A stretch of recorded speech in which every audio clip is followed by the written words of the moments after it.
tahun ini. Dan tujuan dari dulu Komnas HAM didirikan adalah mengembangkan kondisi yang kondusif bagi pelaksanaan HAM sesuai dengan Pancasila, Undang-Undang 45 dan Piagam PBB, serta Deklarasi Universal HAM. Kemudian meningkatkan perlindungan dan penegakan HAM bagi perkembangannya pribadi manusia Indonesia seutuhnya dan kemampuannya berpartisipasi dalam berbagai bidang kehidupan.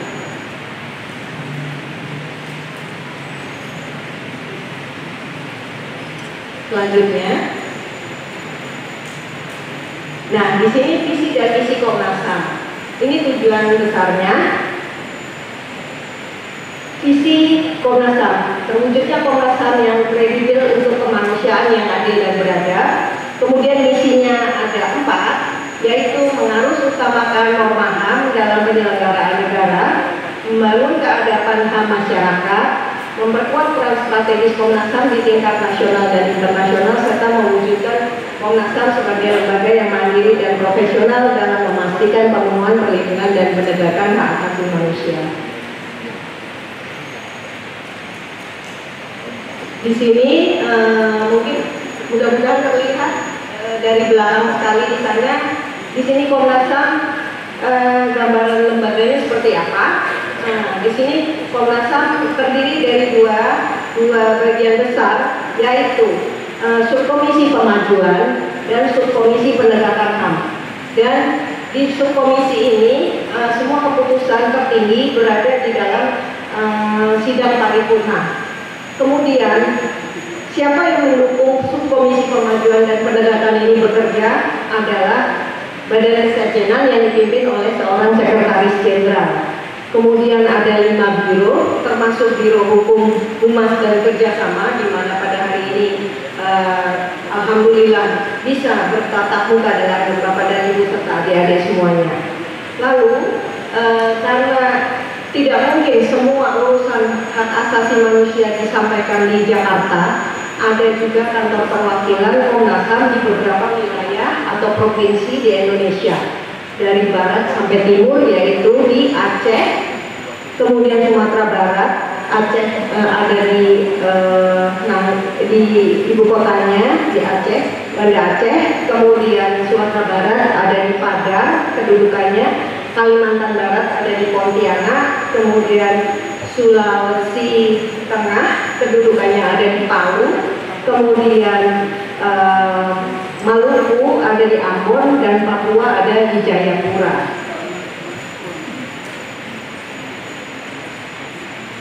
Ini elaborasi atau penjelasan lebih lanjut Bapak dan Ibu dan serta adik-adik semuanya.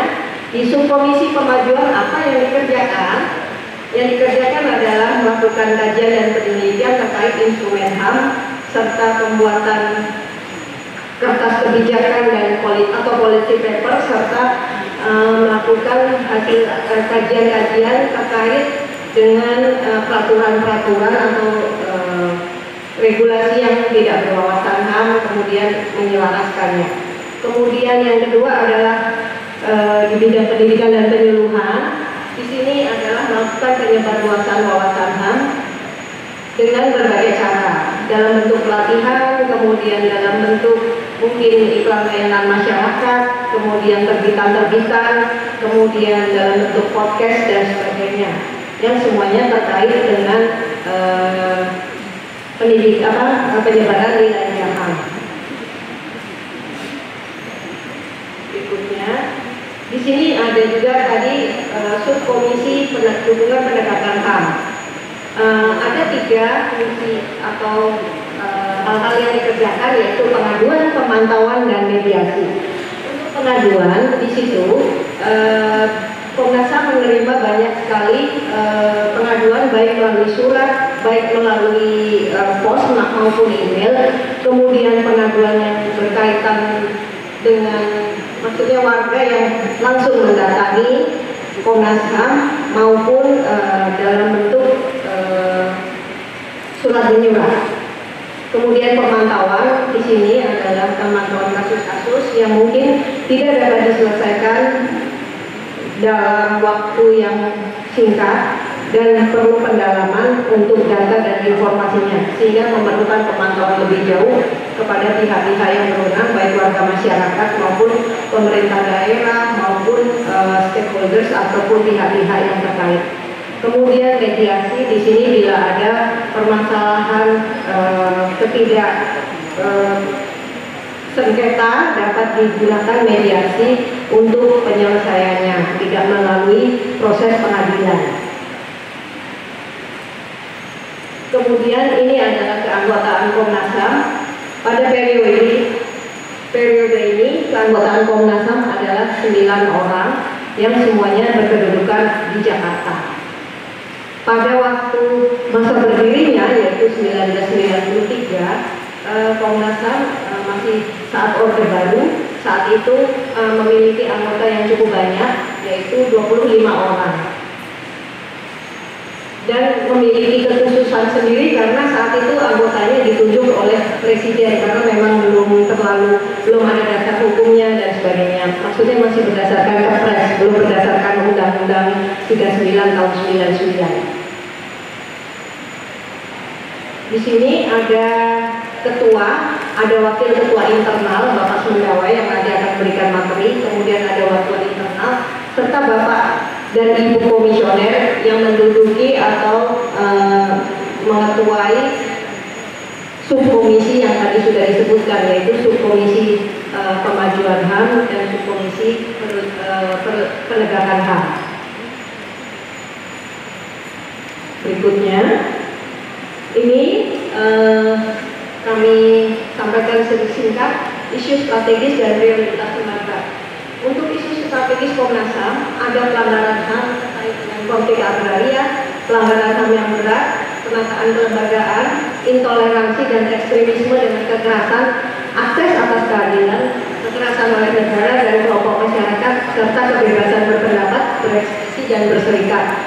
Nah, sementara di tingkat lembaga itu Komnas HAM memiliki prioritas lembaga, yaitu penanganan konflik agraria, perlindungan hak berpendapat dan berekspresi, kemudian penguatan penanganan TPPO atau perdagangan orang, tindak pidana perdagangan orang berbasis HAM, dan memperkuat pengakuan dan perlindungan pembela HAM, memperkuat perlindungan hak atas kebebasan beragama dan berkeyakinan, penguatan praktik bisnis berbasis HAM, pendidikan dan pelatihan HAM, penguatan kabupaten kota melalui penyebarluasan kawasan HAM, serta penguatan fungsi penyelidikan berdasarkan Undang-Undang 26 tahun 2000.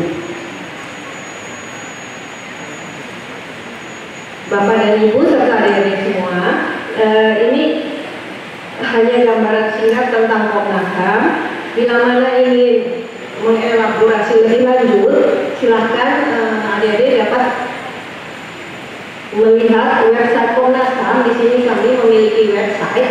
Kemudian juga kami memiliki juga Twitter, Facebook, Instagram sebagai media sosial kami yang ada saat ini dan masih aktif. Kemudian perpustakaan Komnas HAM, kemudian juga memiliki juga katalog online.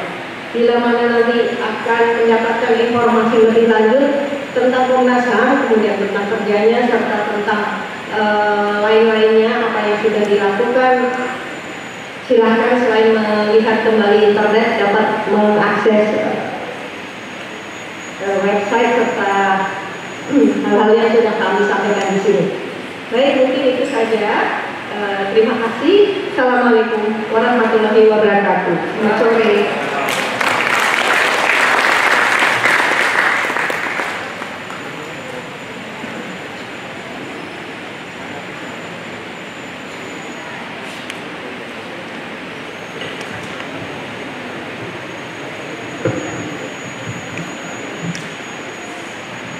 Baik Bapak Ibu dan teman-teman mahasiswa, acara selanjutnya sesi diskusi bersama dua narasumber kita pada sore hari ini.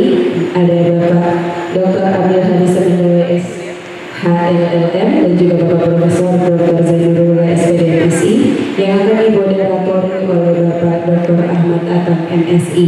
Kepada Bapak Moderator, waktu dan tempat kami persilakan.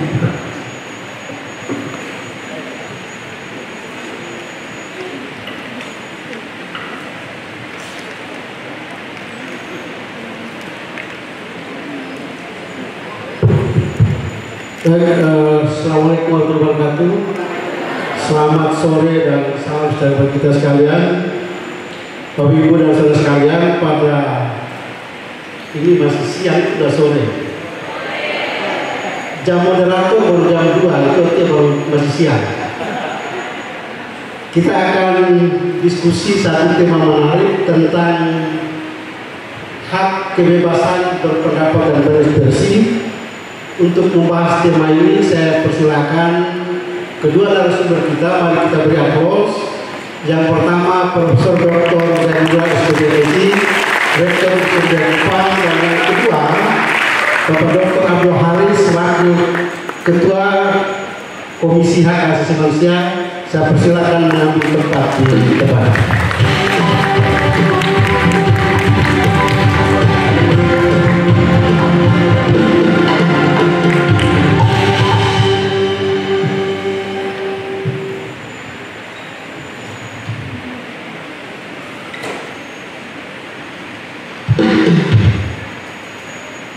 Bapak Ibu dan saudara-saudara peserta diskusi yang saya hormati,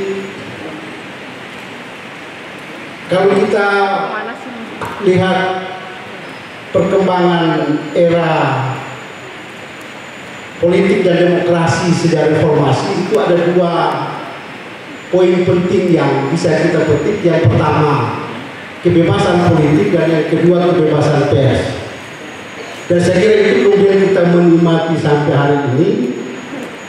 Maka ketika kita bicara tentang freedom of speech and expression, kebebasan berpendapat dan berekspresi dalam tataran publik, ini banyak yang kemudian menggunakan berbagai cara, apakah itu melalui gerakan sosial, apakah itu protes sosial dan seterusnya. Sehingga hari ini kebebasan sipil kemudian menjadi sesuatu yang dinikmati oleh rakyat Indonesia. Apalagi di era sekarang yang kita sebut dengan era digital, ini distorsi soal kebebasan berekspresi dan kebebasan berpendapat itu kemudian mewarnai ruang-ruang publik, baik secara offline maupun di dunia daring. Oleh karena itu, untuk membedah tema ini, saya kira di depan kita sudah ada dua pembicara. Saya disampaikan oleh panitia waktu kita 1 jam 30 menit diberi kesempatan kepada kedua pemateri untuk menyampaikan pokok pikiran masing-masing 15 menit, dan waktu sisanya akan digunakan untuk dialog. Oleh karena itu, langsung saja kesempatan pertama ini mesti tamu dulu yang ngomong, setelah itu baru tuan rumah. Nah, saya persilakan Pak Dr. Abdul Haris untuk menyampaikan materi. Saya persilakan.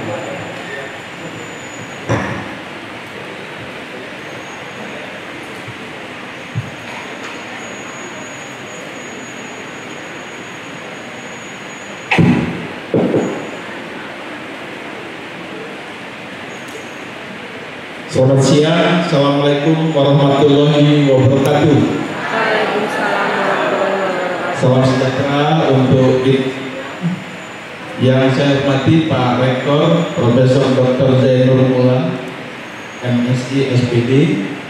Yang saya hormati Bapak-Bapak Warek 1, Warek 2, Warek 3. Saya hormati Bapak Ibu Dekan.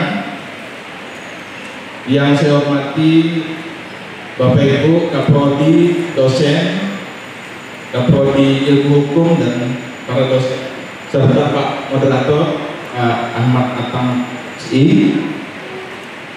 Pertama, tentunya saya merasa senang, berterima kasih kepada Pak Rektor, dan kami dari Komnas HAM merasa terharu ya dalam acara ini dapat dihadiri begitu banyak mahasiswa. Ini luar biasa, Pak. Tepuk tangan untuk kita semua.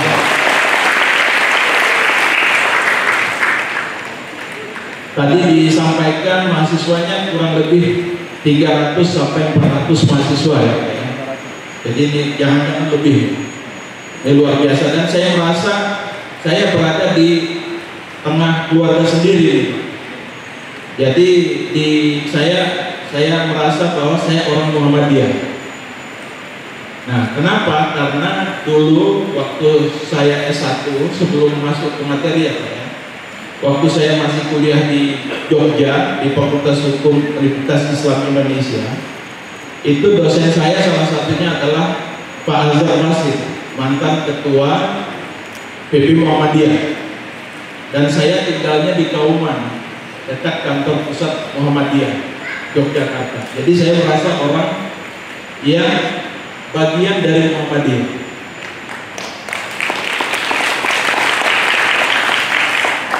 Dan saya juga banyak berinteraksi dengan tokoh-tokoh Muhammadiyah, mulai dari Pak Amin Rais, kemudian Pak Syafi'i Ma'arif, Pak Edi Suwandi Hamid yang dulu pernah jadi rektor UI dan lain sebagainya. Dan alhamdulillah dalam perjalanan hidup saya, beberapa kali saya pernah juga memberikan kuliah umum di beberapa Universitas Muhammadiyah, mulai dari Universitas Muhammadiyah di Aceh, di Sumatera Utara, Palembang, Yogyakarta, Sulawesi Tengah, dan sekarang di sini. Jadi ya tidak salah kalau saya katakan bahwa saya merasa orang Muhammadiyah, dan saya merasa bangga ya karena Muhammadiyah ada di mana-mana. Nah, hari ini kami Komnas HAM ingin mengangkat satu tema. Kalau terkait kelembagaan, tadi sudah dijelaskan oleh Mbak Sasanti Amisani selaku Kapokja Biro Humas, Kapokja Humas ya, di Komnas HAM.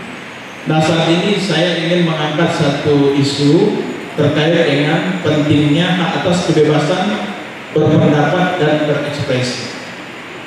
Kenapa ini menjadi perhatian kita? Karena kebebasan berpendapat dan berekspresi ini kadang-kadang saat ini sedikit banyak ada ancaman. Jadi orang ingin menyampaikan suatu pendapat tapi dibayang-bayangi oleh berbagai ketakutan. Contoh misalnya ketika bicara apa, kemudian langsung ada pihak tertentu yang akan melaporkan kita kepada kepolisian menggunakan undang-undang ITE. Nah, sehingga kritik-kritik yang disampaikan kepada pejabat publik itu kemudian tidak mendapatkan ruang yang cukup untuk bisa disampaikan dan dibayangi oleh berbagai bentuk ketakutan. Wah, nanti kalau saya menyampaikan sesuatu, jangan-jangan nanti saya dilaporkan ke polisi, kemudian diproses dan kemudian saya dihukum. Bagaimana dengan pekerjaan saya? Bagaimana dengan anak istri saya? Nah, itu yang jadi masalah. Padahal kebebasan berpendapat dan berekspresi ini adalah merupakan salah satu dari 3 fundamental freedom, 3 kebebasan dasar yang sangat asasi, yaitu mulai kebebasan mengeluarkan pendapat dan berekspresi, kebebasan berkumpul dan berserikat, kemudian kebebasan untuk memeluk agama dan menjalankan agama serta kepercayaan. Itu adalah fundamental freedom.